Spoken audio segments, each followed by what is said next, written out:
Hello, I'm Sissy and I'm Timothy's widow. In today's video, we're going to be taking a look at one of the commonly discussed topics within grief support groups by grieving spouses, and that is that many of them indicate that the people in their lives seem to vanish as time marches forward. No, these individuals didn't fall off the earth, disappear into the Bermuda Triangle, or get abducted by aliens. At least as far as we know. So, if none of those crazy things have happened, then where are these people vanishing to? So, since many grieving spouses indicate that people are just vanishing from their lives after the loss of their spouse, what types or categories of people are they actually referring to? Well, sometimes it is family members, and that can include in-laws, siblings, cousins, parents, members of immediate family. Now, as we all know, sometimes this loss of these family members isn't necessarily a bad thing. We'll just phrase it like that. But oftentimes, it's family members who grieving spouses thought that they had a really wonderful relationship with. There seemingly were no problems. The relationships were good. But all of a sudden, after time goes by, they just kind of back away and seem to vanish. The next category would be friends. And these can be friends of both the grieving spouse and their loved one, or they could be friends who were more linked to one than the other individual. The next grouping would be acquaintances. These are people who they had more casual relationships with, and again, the acquaintance could have been more with the grieving spouse or the loved one. The next category is fair weather friends, and these are individuals who, if you look back on it, were around when the times were good, but they're either now uncomfortable with or unwilling to handle difficult emotions. And the last category would be those that we could call avoiders of grief, for lack of a better term. And these are the people that find the topic of grief very uncomfortable or distressing. So they'll avoid grieving spouses because they want to avoid their own feelings. So, we've established that these people didn't get sucked into the Bermuda Triangle or abducted by aliens, and we've taken a glimpse at some of the categories or types of folks that seem to go missing. So the next question is, why? It's unfortunate, but during the grieving process, people may become distant or even disappear from the lives of grieving spouses, and this can happen for a variety of reasons. This can include a discomfort with grief, a lack of understanding, or simply changes in dynamics. While it's true that there are many people who genuinely want to offer support to those dealing with recent or traumatic grief, there are several reasons why some individuals may hesitate or avoid engaging in conversations and interactions with grieving spouses or those experiencing a profound loss. For many, it's fear of saying the wrong thing. People may worry that they don't have the right words to console the grieving person, or they fear that they might unintentionally say something hurtful or insensitive. The reality is, in most cases, the grieving spouse doesn't care what you say as long as it isn't something extremely rude or intentionally insensitive. Grieving spouses now have a very large vacancy or emptiness in their life, and for many, they long for a conversation of any kind. Yes, you could even talk about people disappearing into the Bermuda Triangle. Okay, maybe that's joking just a little bit. But for the most part, any type of conversation can be good. Being honest and admitting that you don't really know what to say is usually good enough. We understand because we don't know what to say or think either. Even stopping in for a visit and a cup of coffee for a short period of time can be a source of comfort. I know myself, I had a couple of neighbors who offered to have me over for a cup of coffee. And in the beginning, I was not sure that I could do it. And in fact, I couldn't. But for some of these neighbors, they've continued with the offer rather than assuming that I was never going to be interested. And so, yes, those little visits are very nice, very comfortable, very enjoyable. So, if you offer to have a grieving spouse in for a cup of coffee or to meet you at the coffee shop, and in the beginning they turn down the offer, please just accept it as part of where they're at in the early phase of the grief journey. Continue with the invites because there will be a point when they're able and ready to get out of the house and go meet you at the coffee shop or come to your place or have you to their place. Just be patient. Also, continued connections with others is very helpful for navigating the grief journey and healing. Trust me when I say it is much harder to be in your house without your spouse and to have nobody to connect with. Another reason that some individuals may hesitate or avoid engaging in conversations with grieving spouses is because of their discomfort of emotions. Some individuals may feel very uncomfortable with strong emotions. So for them, witnessing someone else's grief can evoke feelings of helplessness and anxiety. Instead of avoiding the grieving spouse completely, there are still several alternative ways to show your support while limiting time spent delving into emotional conversations. You can offer practical help. Grieving spouses, especially in the beginning, may be overwhelmed and exhausted. By offering your assistance, you are still showing your support to them. Offering assistance can be for things such as cooking a meal, running errands, or even helping them with the household chores. You're still showing support to them, but you are more in control of how long and when you spend time and converse with the grieving spouse. The support shown to the grieving spouse will still be extremely appreciated, and you'll be practicing self-care of your own emotions and anxiety levels. You can also send a thoughtful message. Sending a heartfelt note or message expressing your condolences is a wonderful idea. Keep it simple and let them know that you're thinking of them. This way, you're still offering support without necessarily engaging in a face-to-face or in-person emotional conversation. And those heartfelt notes and messages, believe me, they are greatly appreciated. If you can share happy memories. If you have positive memories involving the deceased, share them with the grieving spouse. Share stories of joy and happiness. It can be comforting without focusing solely on the grief. You can also simply listen actively. If the grieving spouse wants to talk, be a good listener. You don't need to provide solutions or say the right thing. Trust me, just being present and attentive can mean so much to us. And lastly, you can offer a distraction. Sometimes a bit of distraction from grief can be helpful. Invite the grieving spouse to engage in an activity they enjoy, like watching a movie, going for a walk, or having coffee. Again, be patient with them. In the beginning, they may simply not be up for this. Sometimes it takes time before we're ready to start venturing back out into the world.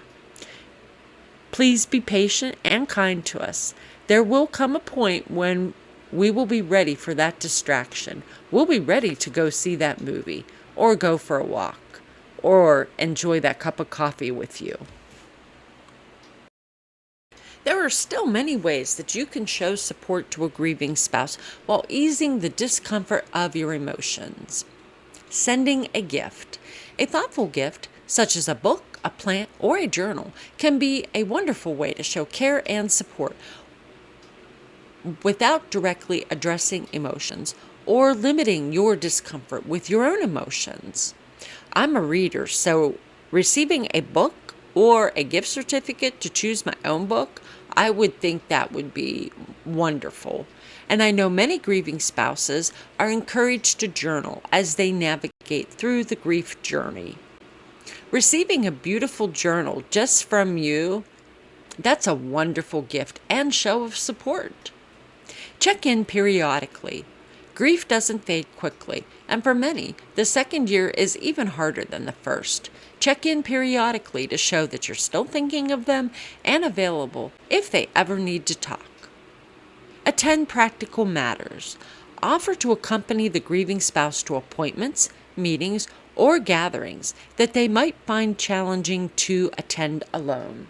And for many grieving spouses, they don't have the mobility or the means sometimes to get to these events that are really vital for them in the grieving process. You don't sometimes, maybe, how do I want to say this? You might not actually have to attend the appointment or the meeting with them, is what I'm trying to say. You could simply choose to sit in the car while they're inside or schedule a pickup time. That way you're still limiting your exposure to the emotions, but you're still helping them. Expressing empathy. Let the grieving spouse know that you might not fully understand their grief, but that you genuinely care and are there for them in whatever way that they need.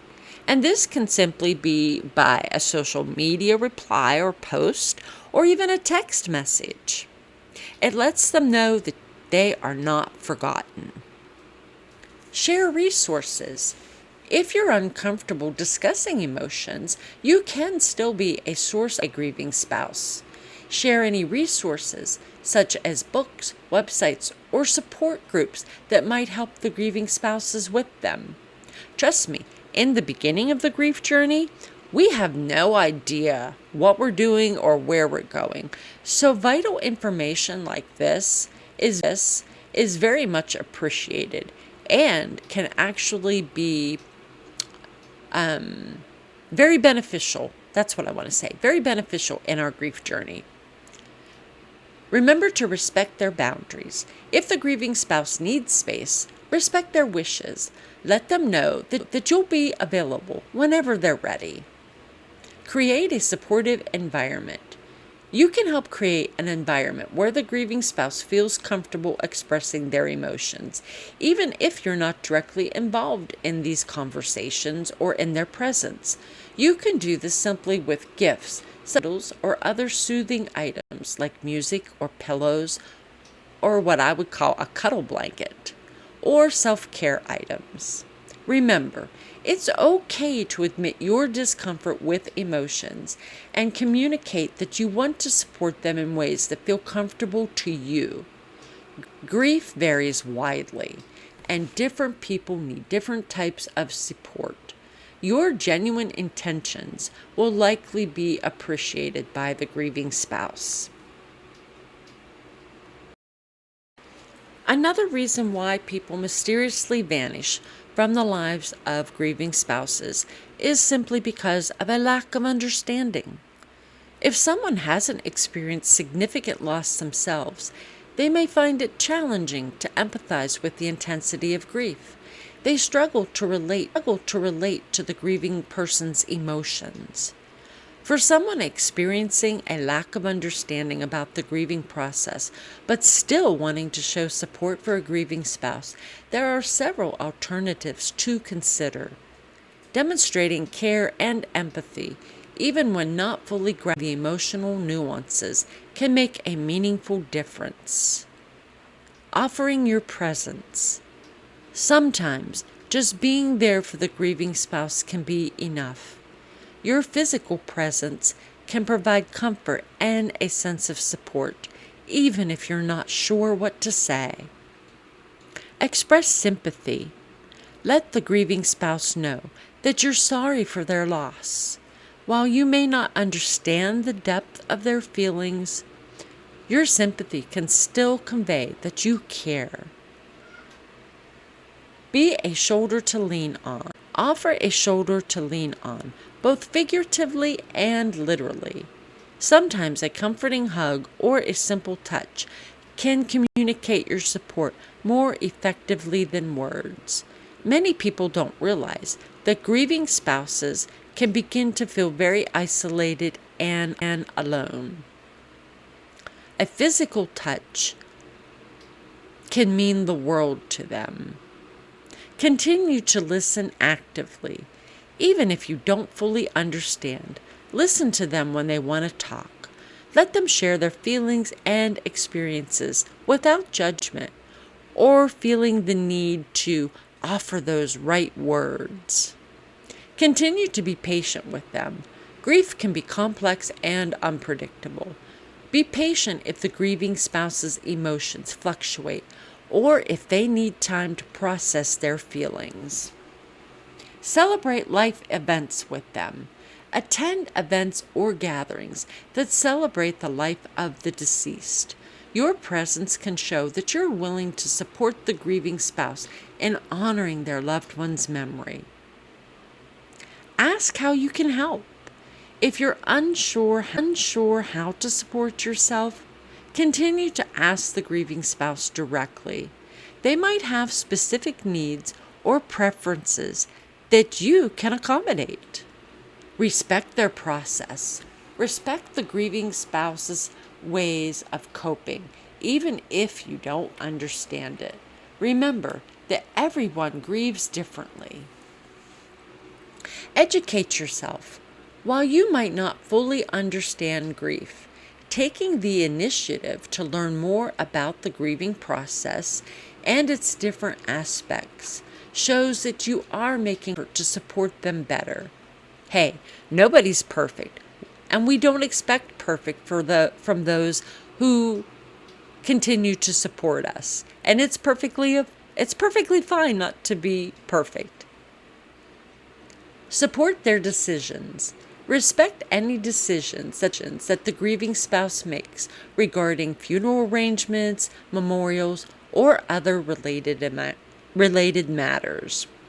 Remember, in some instances, the grieving spouse knows what their loved one wanted and what they had decided about certain things, and the grieving spouse is simply just doing their best to carry out those wishes.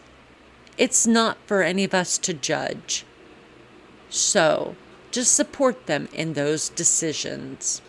Remember, your willingness to show up, to care, and to be a continued presence in the grieving spouse's life can mean a lot, even if you're not completely familiar with the intricacies of their grief. Your sincerity and empathy can have a positive impact during their challenging time. Trust me, we know that you're not trained in grief. We know that you're not a therapist or a counselor. We know that you're simply just another human being engaging in acts of compassion and empathy to the best of your abilities. Another reason is because of avoidance of sadness.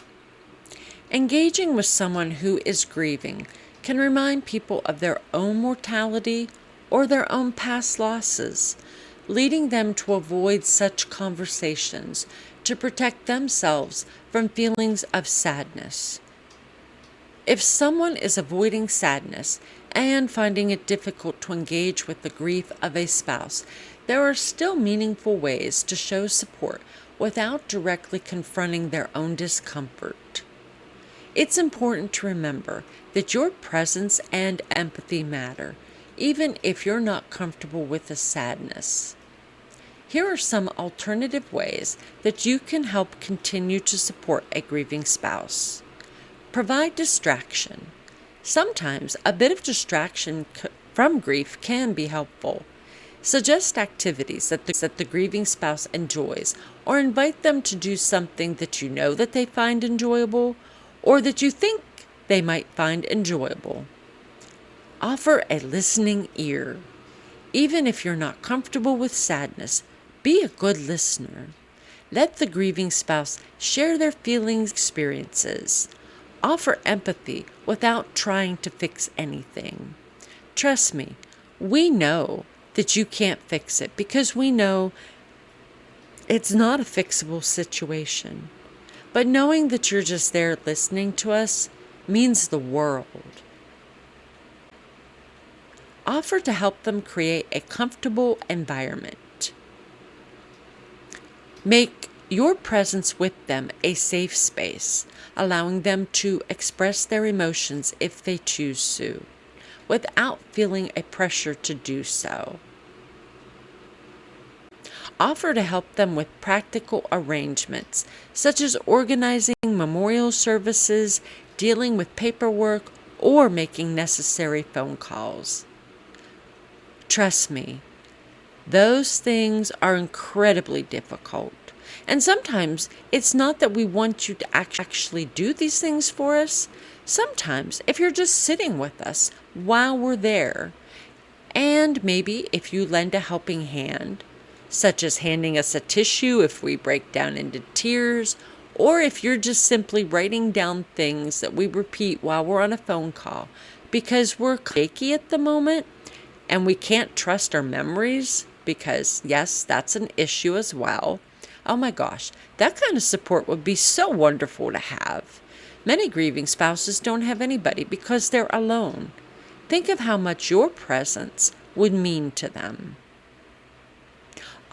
Offer to provide respite or respite, however you choose to pronounce it.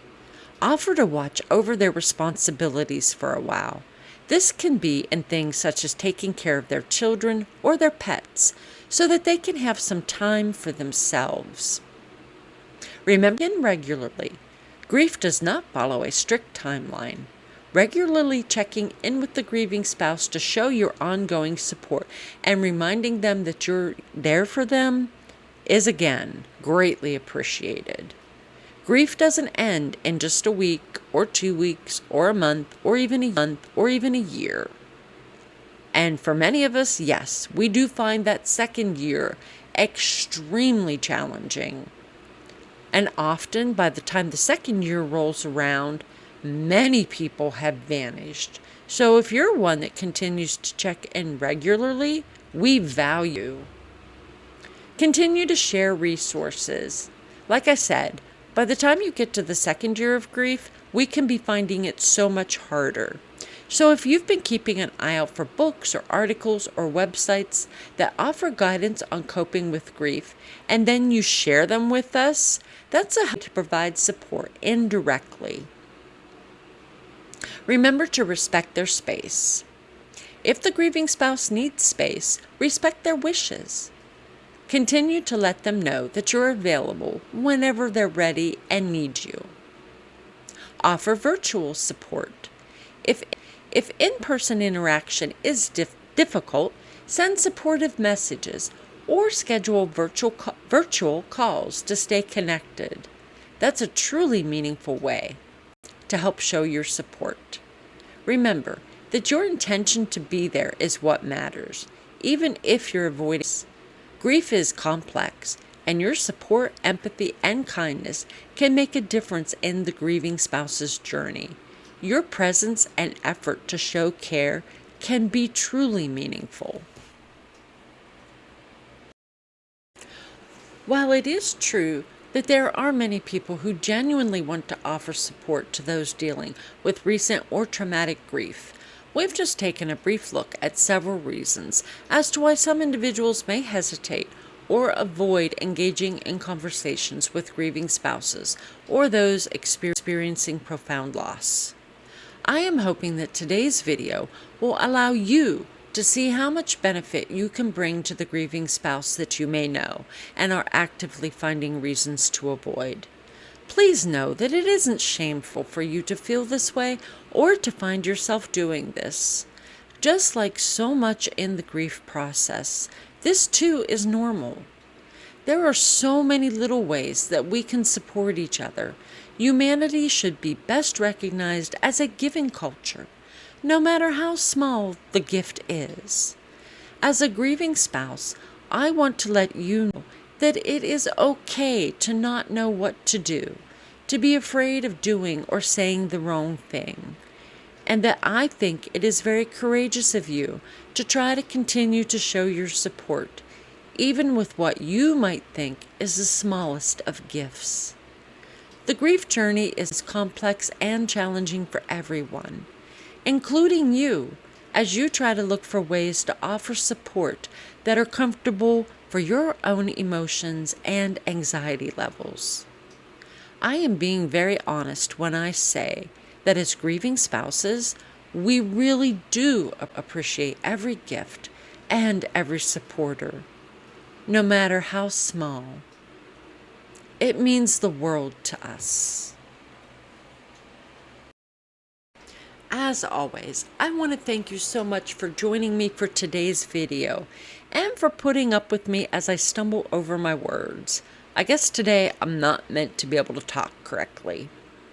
I hope that this video has brought some clarity to you regarding the grief journey and the importance of your support, no matter how small, to grieving individuals. If you found today's video helpful, please consider liking the video and subscribing to the channel. Your help in getting my channel to grow and in supporting my mission is appreciated more than you can ever know. Plus, you'll also be notified of when the latest content is available. As always, please feel free to comment on any of my videos. I would love to hear from you. If there's anything else that you'd like me to research and provide content on, I would be more than happy to do it for you. And also, I do now have several polls on the community tab that I would be really thankful if you could take some time to respond to. I am very thankful for all of your support as I try to grow my channel. I've been Sissy, and I am wishing you hope, light, and love. Until the next time, my friend.